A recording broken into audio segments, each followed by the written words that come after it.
You have joined, likely earlier than me, the Frank Figliuzzi Show Wednesday edition. And we're going to continue a theme that we're going to try to go right through the midterms with, and that is talking with secretaries of state, attorneys general, and if we can get a couple of governors, that'd be great too. This will be our second Secretary of State because we want to know what the preparations are like for a potential mess with the midterms. And one of the states that's really kind of in the crosshairs of the Trump administration seems to be Nevada. They also seem to be really having their act together. And I want to learn more about that. And I know you want to too. And sorry about that. I want to introduce the Secretary of State of Nevada, Cisco Aguilar, and he and I have something in common, which is Tucson, Arizona. He went to undergrad at U of A. I believe he went to law school there, high school there. And let's find out how we got to Nevada, and more importantly, what's going on to prepare for the security of our midterms. Secretary, thanks for joining us. Frank, thank you for having me. It's an honor to be here. Oh my goodness, no, it's an honor to have you, not only because merely you're a Secretary of State, which would be hard enough these days, but you're very active and proactive, which seems to be the key. I want to get into that. First, how did you move? What caused you to move from Arizona to Nevada? So it started when I was starting law school. There was a gentleman from Las Vegas who owned the NBC affiliates here in Nevada. He gave $130 million to the University of Arizona Law School. His name was Jim Rogers. And we ended up getting to know each other. And he hired me my first year of law school to come to Nevada. And I've been here ever since. And did you not work for Senator Harry Reid?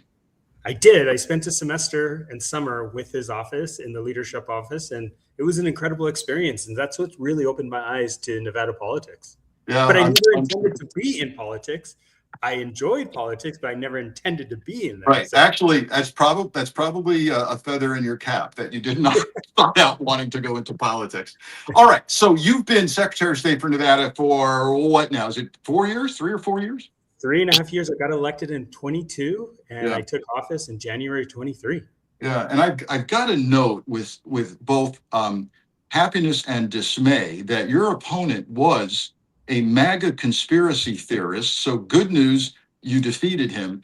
Bad news, it was too close.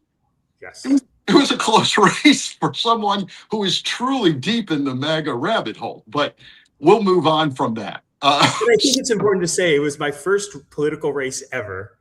And to run statewide, the first poll that came out in July, right after the primary, I was down by -8 points against him.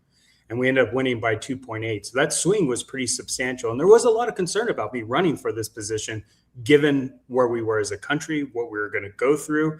But I think I've stepped up pretty strong and, we're continuing to battle every single day. Oh, that's for sure. We see it in the news. And that's why we've asked you to come on. So let's go over first, set the groundwork for us, set the table for Nevada. You have a state that sends a mail-in ballot to every registered voter, yes? Yes, we have universal mail ballot.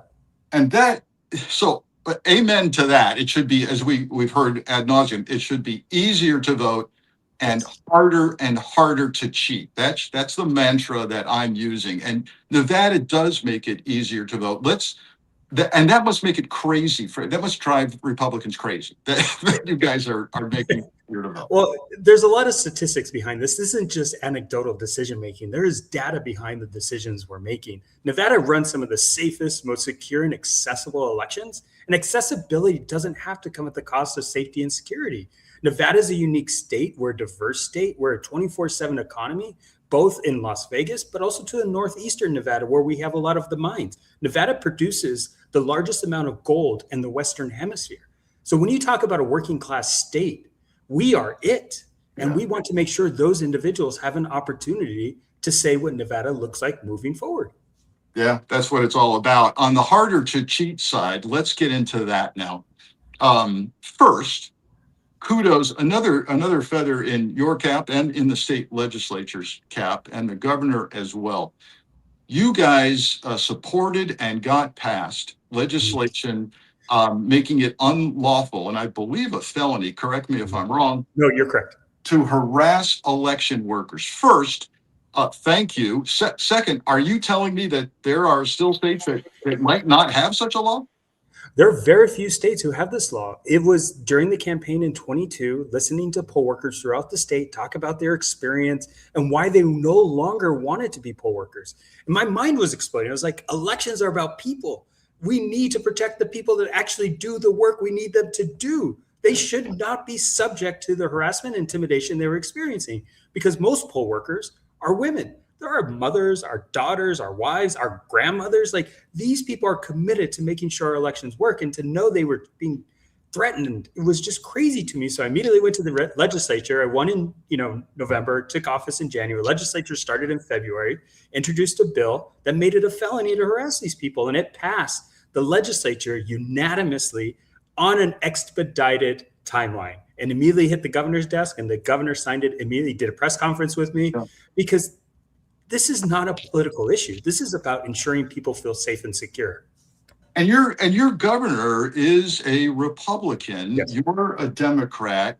You got this bipartisan law passed. How else does this work? What's that like? Are there some tensions, or do you agree on most things? What's that like? Well, look, I come from the private sector, and when you're trying to get something done, or you're trying to pursue an opportunity or reach a goal, that doesn't happen in a vacuum. You have to build relationships to do the things, especially in a small state like Nevada. We're a small but mighty state on the national level, and I had to build trust with him.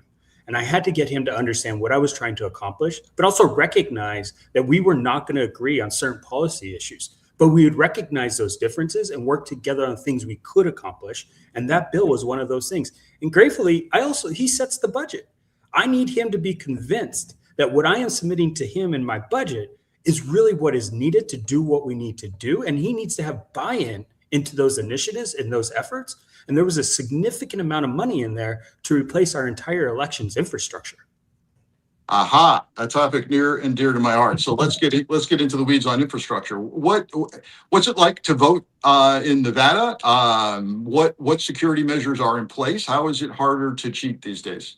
Well, I'd say, first of all, the voter experience in Nevada is extremely high. We've done a lot of work since the 22-year election cycle to ensure that we are being safe and secure.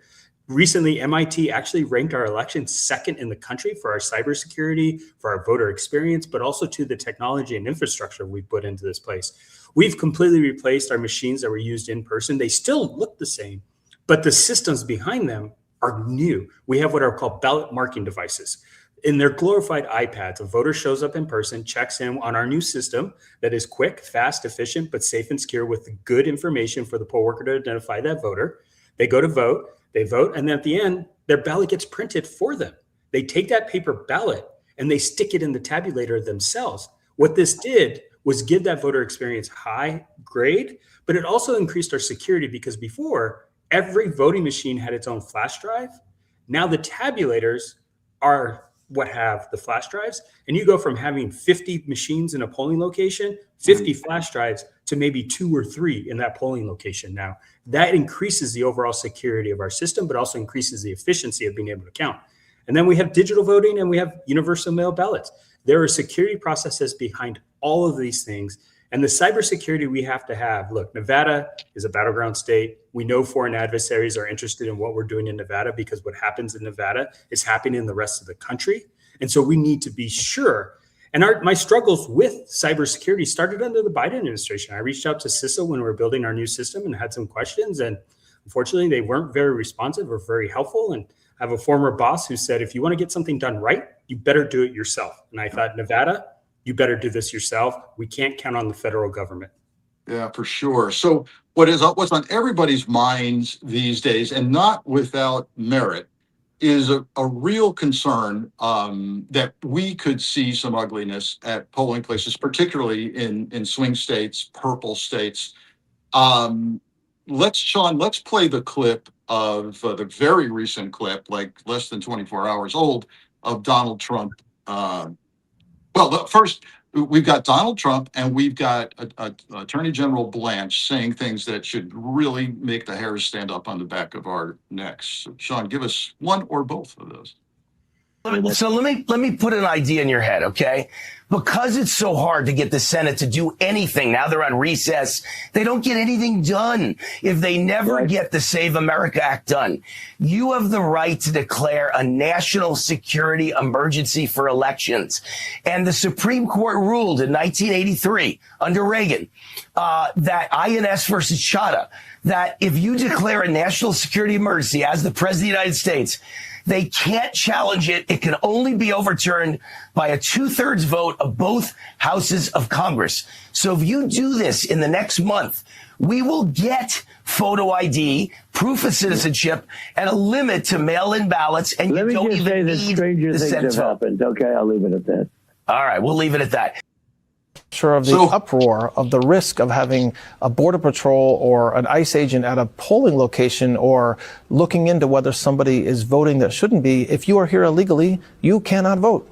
And so what's the risk? Why wouldn't everybody in Washington, everybody in the United States be supportive of that to make sure that people that are here illegally are not voting? All right, so there's two whoppers right there. We've got That's desperation. That is true desperation from an administration who's been able to accomplish nothing. Yeah, I get you on desperation, but desperation can be dangerous. And so what are you doing? What's Nevada doing for the possibility, ugly as it is, of ICE agents and or federal agents and or National Guard being dispatched to polling places or vote tabulation locations in the midterms? Let me start from a broader perspective. Yeah. Let's speak in the terms that the president speaks. He speaks in terms of winners and losers. Right now, I'd say secretaries of state across this country are winners. And the reason I say that is because every challenge we have filed in the courts, we have won. We have won on the challenge against the first executive order. We have won on the challenge of the second executive order. We won at the Court of Appeals. We are now in the Supreme Court on that issue. And then on the cases that were filed against us for not releasing private information of our voters to the federal government, we are 21-0. And from those stats alone, I could say we are winners and the administration are losers. And we know that we can win in the courts. And so when these issues about federal agents come up and the conversations about taking our voter machines or taking our ballots, we are going and we are prepared. We've been working for over 9 months now to ensure that we had the legal remedies ready to go to file at a moment's notice once there is an injury and we have standing to file in the courts. But also, too, it's having a comms strategy where we are talking to voters directly. We are the trusted messengers when it comes to our elections. Our elections officials in our 17 counties across Nevada are the trusted messengers in their communities. They know their voters. And when they talk about this nonsense of the SAVE Act and its implementation, they're actually hurting their Republican voters because there are 15 rural counties in this state that are majority Republicans and they flip elections. And when you're asking those local clerks to implement new processes, that is detrimental to their ability to run a safe and secure election because they have to change. Everybody has to re-register. Where do you think you're going to get the personnel, the systems to be able to do it in time for an election? You can't. It's a complete failure from the start. And the fact that they don't understand those implementations or don't understand the actual experience of a local Republican clerk is detrimental to the process. It is amateur hour at the White House. And the fact that that individual asked him that question, and unfortunately, he does live in Nevada. And I'm embarrassed to say that because he obviously doesn't understand our election systems, our election process. If they truly cared about the security of our election systems, they would not have destroyed CISA, which is the cybersecurity organization that helped us ensure that our systems were secure, safe, and also provided us intelligence from our foreign adversaries. The fact that they are coddling foreign adversaries, but yet attacking their own is wrong. That's a failed leadership strategy on part of the White House and the president. And it is actually wrong of them to do it. And Americans should hold them accountable. Yeah, I appreciate that. And we've had, you are absolutely not the first guest we've had to help educate us that first, the law and the Constitution are clear on this. And I think our viewers States run elections, not the federal government. Look, I'm a law student. Con law wasn't my best subject. But the Constitution in plain language says states run elections, not the federal government. Yeah, no, and like you said, it's 21-0 wins for in court on the election issue, and the president having no authority to interfere with elections. So we get all of that. We had a Brennan Center lawyer on. We're good on that. I think the concern remains, though, Mr. Secretary, that we have a president who really doesn't give a damn about the law. and he's getting, people like the guy in Nevada are whispering in his ear or publicly, declare an emergency. And yes, we've learned that he can't do that with regard to elections. It's a losing proposition. You go to court, he loses.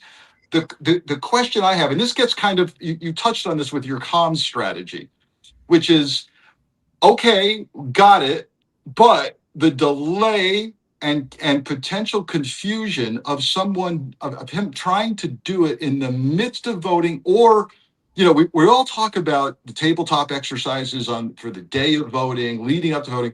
I'm not hearing enough about the day after the vote, when the Republicans may well claim fraud.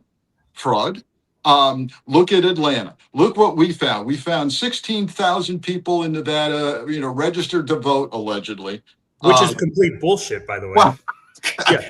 Thank you for the succinct answer. Yes, on that national address that he gave in prime time a couple of weeks ago, he cited, finding all of these registered voters who are not citizens, and the states immediately pushed back. Tell us about your response to that, and tack it on to the likely allegations of fraud that are going to come the day after the election. But let me go back to your question about federal agents at polling locations. It's not only the legal strategy, the comm strategy, but there is a relationship strategy that is happening. Our Republican governor has publicly stated he is against federal agents at polling locations in Nevada. And the fact that he is in a tight race for governor, he needs to make sure that people are showing up at the polls to be able to cast their ballot. Also, too, that gave cover to local law enforcement agencies to say this is not in the best interest of our communities, and we're going to stand beside the counties and make sure that our polling locations are safe and secure for our citizens of our communities, and they should have access to those polling locations. But there's also, too, the operational issue. It's local county clerks, especially in East Las Vegas, where a large majority of our Latino population lives, is making sure their polling locations have the capacity to manage the inflow of voters. We know Latinos work during the day. They get off about 3 or 4 o'clock and they drive to the polling locations. And the counties have to make sure they can manage that capacity, so nobody is standing outside of the polling location, subjecting themselves to an opportunity to be approached. However, we are also telling those voters in both English and Spanish to say, hey, have a plan. We have universal mail ballots. You can vote at home with your family. You can show up at a poll with your friends and family. But we're also asking members of that community to be poll workers, because if the community members see their community and people who look like them at the polls, they're going to feel comfortable knowing that somebody has their back in that situation. So now to your question about, the non-citizens, I believe, and the comments that were made by the president and the secretary the next morning threatening prison time on secretaries. Look, secretaries on the front lines of these issues. There are 26 secretary races across this country. 13 Democrats now, 13 Republicans. I'm also chair of the Democratic Association of Secretaries of State. I have to protect those 13 seats and remove those Republican secretaries who are detrimental to the democracy effort. There are bad Republican secretaries, but there are also good Republican secretaries. And so we're going to hold those people accountable for those issues. But we can't do it because we're fighting a machine that has substantial resources. Secretaries don't. Everybody's talking about the House and Senate. We need to support secretaries during this time, because the 26th election is about the 28th presidential election. We have a president who's trying to choose the voters rather than voters choosing the elected officials. And the only people to stop that are secretaries. So if people want to support secretaries, they can go to voteforcisco.com and do it. But back to that, the threat of saying there are 15,000 non-citizens on the registered voter rolls of Nevada is false. It is wrong. And what that is doing is scaring Latinos from showing up to the polls, because we know Latinos are hardworking people. I'm the first Latino Secretary of State. It is my responsibility to protect that voting bloc. And that is 30% of our voters in Nevada. And if they are worried about their jobs, they're worried about putting food on the table, they're entrepreneurs, worrying about the cost of running their business, worrying about the education of their kids, they're going to say, look, I don't need another stress. There are conversations about whether or not I can vote, which very much so, 30% of our Latino population can vote and should vote.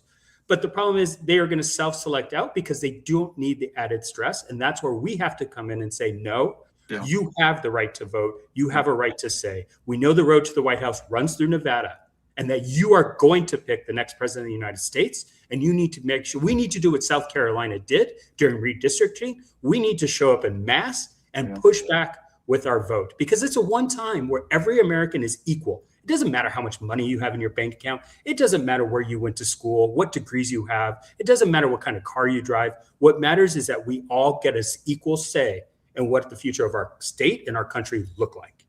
Yeah, for sure. And like you said, the mail-in ballot situation in Nevada is optimal with everyone getting that in their hand. It keeps them, it should allay fears of having to show up at polls. Let's go to another issue, which is the length of time it takes to vote in Nevada. I know this has come up, and I know, and you know as well, it's a talking point for Trump about California and Nevada. And he automatically assumes a long counting process equals fraud. Tell us about how long it takes and why it takes so long. So first of all, Nevada is not California. We have policies in place and procedures in place. You know, when I ran in 22, I was one of the last races to be called, and it was driving me crazy. And so I set out on a mission to figure out why that existed and how we could fix it. One was starting with implementing a new system, which we did prior to the 24 election cycle. We did it in 14 months, which is unusual for a state to do that quickly, that efficiently, and under budget. But we did it. That is now bringing us data about how people are voting in Nevada in real time. I can now make decisions off of data rather than anecdotal information. And what we found out is from the 24 general election, less than 2% of mail ballots arrive after election day in Nevada. Less than 2%. 95% of that 2% are in the election center's possession within 24 hours. So the second, third, and fourth day, there are minimal ballots there are less than hundreds arriving at the election center. So the election is pretty much done within the 24 hours of election day. We know that the counties had 98% of the ballots in their possession on election night. That included in-person voting, that includes mail ballots. Mm-hmm. The counties got to 90% processing of those ballots. So we had a gap of 8%. That 8% was our bottleneck on election night. Well, those 8% were mail ballots received on election day at polling locations in drop boxes.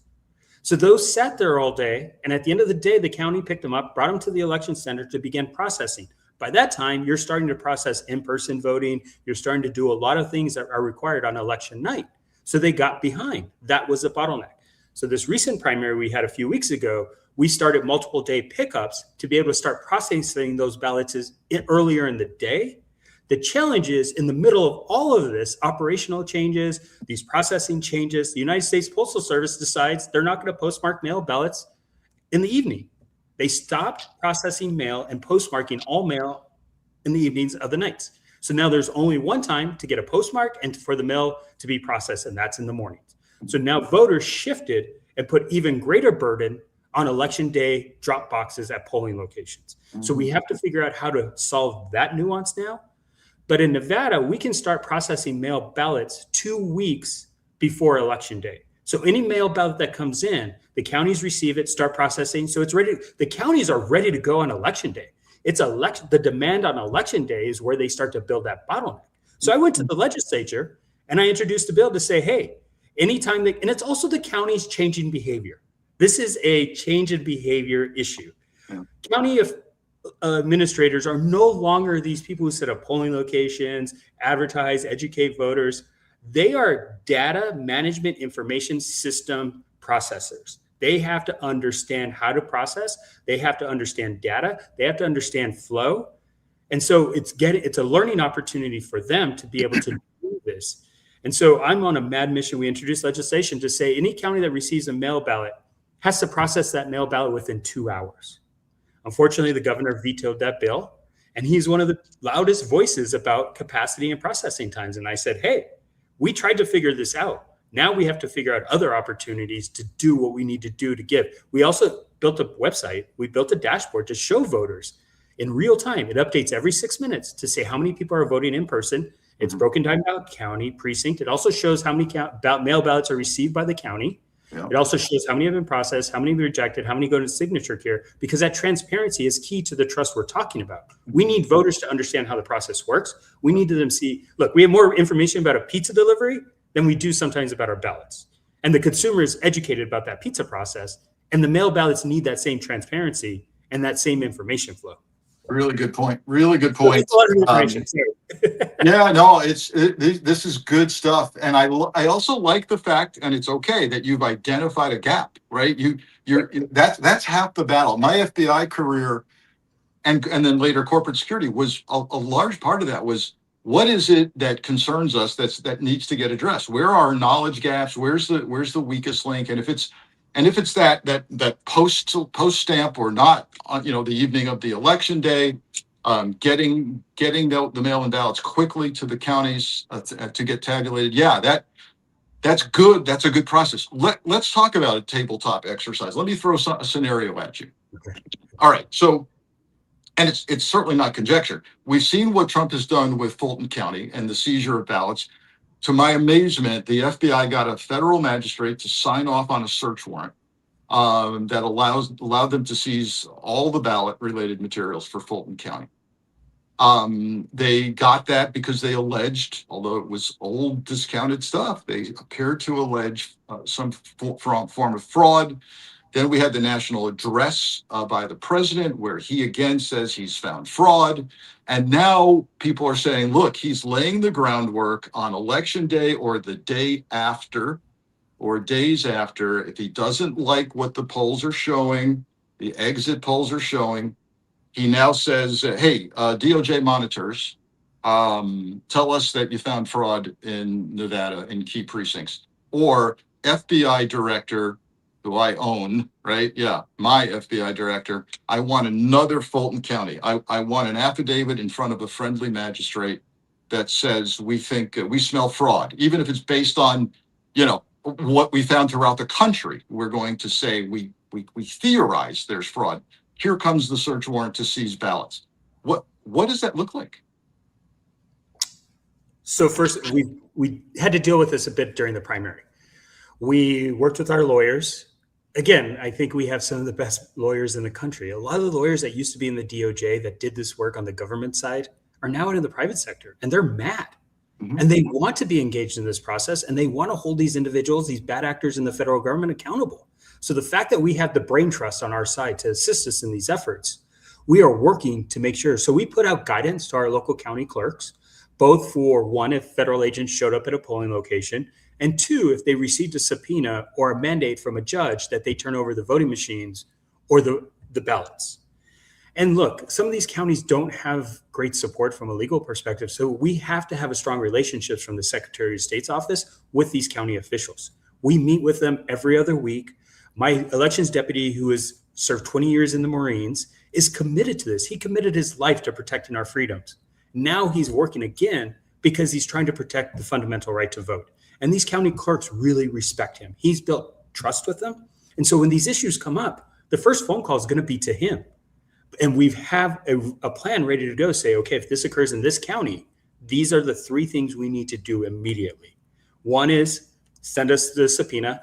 The lawyers are ready to go. We also create an election integrity task force that's made up of our office, county officials, local law enforcement, state law enforcement. It used to include federal law enforcement. And that's the hard part, is we've worked with some of these federal FBI agents on the ground. They are good people. Yeah. They are just hand-tied because of bad leadership. Yeah. So there is a little bit of communication because that trust still exists, but there is a cautiousness to it, and we have to be careful. But anyways, that team exists on election day, and there are lawyers there as well to be prepared to be able to respond in a calm, pragmatic way, because we have to be calm to maintain the confidence of the voters to continue to show up to vote. We can't create so that's happening. I call it the legal filings of Mad Libs. We have a lot of these pleadings written. We just have to fill in the plaintiff, the defendant, and the jurisdiction. But it's also making sure that the local courts across the state are prepared to deal with these on a moment's notice. Yeah. And that's the important thing is judges have become an important part of this process. They have to be educated on election law, but they also have to be ready to respond on a moment's notice. Yeah, for sure. For sure. This is a 24/7 command post type operation. Stay by your phone. Absolutely. But it's also too, again, it's local law enforcement is working with our sheriffs in these counties, especially our bigger counties, Washoe and Clark, to say, hey, if I pick up the phone and call you, here's are the steps we have to take to be able to manage this process. So you still got, yeah, there we go. Now, just a quick. Okay, so do you have constitutional sheriffs in Nevada? Do you have any sheriffs who are just not with the program? They just, they don't answer to anybody but the Constitution. Yeah, no, I think we're pretty good. I think our sheriffs work together pretty well. Also, too, you got to understand the local elections official is elected in the county that they're elected. And so they do have working relationships with their county clerks, county commissioners. We've also been on a mission to make sure that county commissioners are being held accountable for their actions. In Washoe County, in 24 primary election, we had three commissioners vote not to certify the election. One because they received bad legal advice. And immediately one of the sensible commissioners sent an email asking to reconsider that decision because she finally realized what the consequence of it is. But we removed two of those commissioners most recently in a primary with good Republicans who understand that elections are important and are going to support their elections department, not rip them apart. That's encouraging. And even there's been talk, Mr. Secretary, that the Speaker of the House back in Washington might not even seat some of these people, theoretically, because particularly if it looks like they're going to lose the House and or Senate, then they're going to find reasons to not seat. Do you similarly have a task force ready to head to court to try and challenge any refusal to seat election winners from Nevada?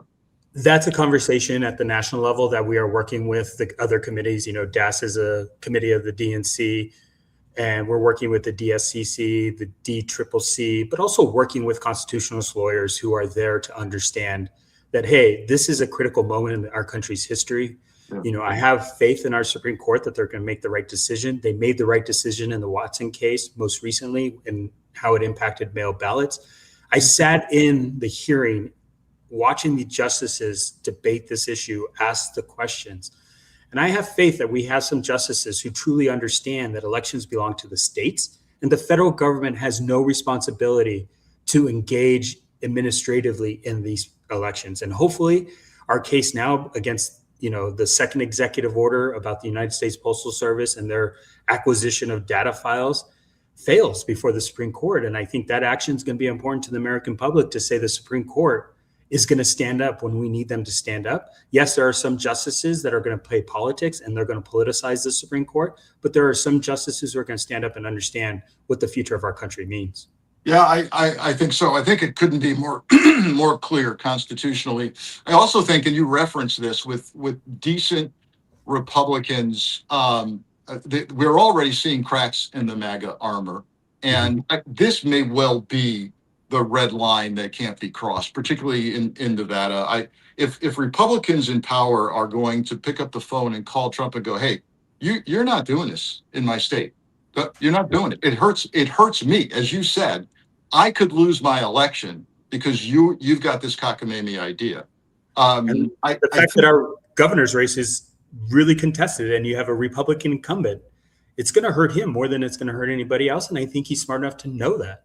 Yeah, indeed. And we've talked about in the past, we talked about how, hey, Republican women many of them take their husbands' names when they marry. And now if you come in and go, you got to have a birth certificate with your current name on it, or your passport has to have your married name on it, and they don't, it hurts them even disproportionately so. Well, what's really interesting is the fact that the husbands are also upset about this because they don't want to see their wives have to stress or take on additional responsibility to participate in government. And the fact that married men are responding so strongly to this has been really fascinating. Yeah. Be careful what you ask for. You might get it, and it's gonna hurt you. So yeah, you mentioned another win yesterday with the appellate court in D.C. saying, yeah, we're upholding the lower court decision on the Postal Service not having a role in deciding who gets mail-in ballots. And I think the Supreme Court is very likely to uphold that as well. Well, fingers crossed. And again, you don't understand, like the United States Postal Service has a service to do required by the Constitution. Unfortunately, they have a postmaster general who's kind of expanding his role. I say this all the time, and I say, look, he needs to go back to FedEx where he's not held accountable to the Constitution. When you're held accountable to the Constitution, there are different requirements that you have to have. Figure out how to do your core business well and do that. Yeah. Don't try to expand when you can't do your core business. And I say that because most recently we received 34 ballots at the Secretary of State's office from 2 rural counties of individuals who voted by mail, Republicans. They sent their mail ballot back to the county, and the post office said they were undeliverable. These county offices have existed for decades, and they were sent to a processing center in Georgia. That processing center then sent it to us at the Secretary of State's office, and we're like, what are these ballots? The post office needs to do their core function well before they try to expand their responsibilities or engage in a complicated process that they just don't understand. Wow. Well, I don't want you to get into details that you can't talk about with regard to security, but is it safe to assume that we're going to see local, county, and even state law enforcement officers helping to polling places and the tabulation process? So that's a interesting dynamic because, first of all, yes, they are going to help us ensure the safety and security of our polling locations. But at the same time, it has to be done. We are not scaring or raising the fear of voters showing up at those polling locations. We need to make sure that they are safe and secure, but also keep a fair enough distance so that voters aren't looking to say, why are they here? What is happening? And there's some fear of that presence. So it's a balance. And I think we figured that out in Nevada by having that working task force that's together in real time, constantly monitoring the polling locations, direct communications with the counties. So I think we figured out that formula and we'll continue to do that. And so in Nevada, yes, I can say we will be safe and secure and we will have good polling locations. No, it's a balance. You're right to not visibly harass or intimidate even by their presence. And then you've talked about the cybersecurity. The communications end of this becomes so important. If there's a deliberate attempt to we're living in the AI age of deepfakes. We've got you can your voice on a phone message can be replicated to 99% accuracy, and you could find your voice dialing up people telling them the polling place is closed or it's closed early or go over here. Are you guys working that through in your exercises that, hey, deep fakes, deep voice fakes, all of that could pop up? We actually started this work prior to the 24 election. In 25, we passed legislation that any campaign material that was AI was used to generate, any video that was used to generate by AI, any social post that was generated by AI, the campaigner or the candidate has to disclose that AI was used. So the voter then can make the decision themselves how they interpret that information. But when you talk about other issues, we have to rapidly respond to those situations. So prior to the 24 election, we built a direct-to-text message program with voters in Nevada. I think we were one of the first states to do that. And we had some situations come up that weren't related to AI, but it gave us a great practice in real time to test our rapid-fire communication and to do that direct truth communication to voters across the state of Nevada. And voters loved it. It was really interesting. The vendor we used to build that program said, we do a lot of this stuff. You have one of the lowest opt-out rates that we've seen among our clients. And that's because Nevada voters want to stay informed. They want real communication. They want honest communication. And that's what we were able to give them on the official side of the Secretary of State's office. Look, you confirmed why we invited you on. You not only have your act together, but you sound encouraging and hopeful about the things you have in place, and that's what people need to hear. And I applaud you for doing that, and your entire team. Quite honestly, we're becoming more aware than ever about the important role of secretaries of state. You're one of those examples. In the remaining 1 minute we have, I'm going to go kind of off script. I see in your bio that you are a founding member of the Innocence Center of Nevada. Tell us about that. That's just an organization. People who have been wrongly, convicted of a crime, that's an opportunity to get a review of those cases. We currently send a lot of those cases out to Utah. We are just trying to bring them back and start to make sure we are doing those cases locally. Again, it's a social justice issue. It's a criminal justice issue. And again, we just want to make sure people are getting proper representation and getting the life that they deserve, or expunging the wrongful criminal prosecution they received prior.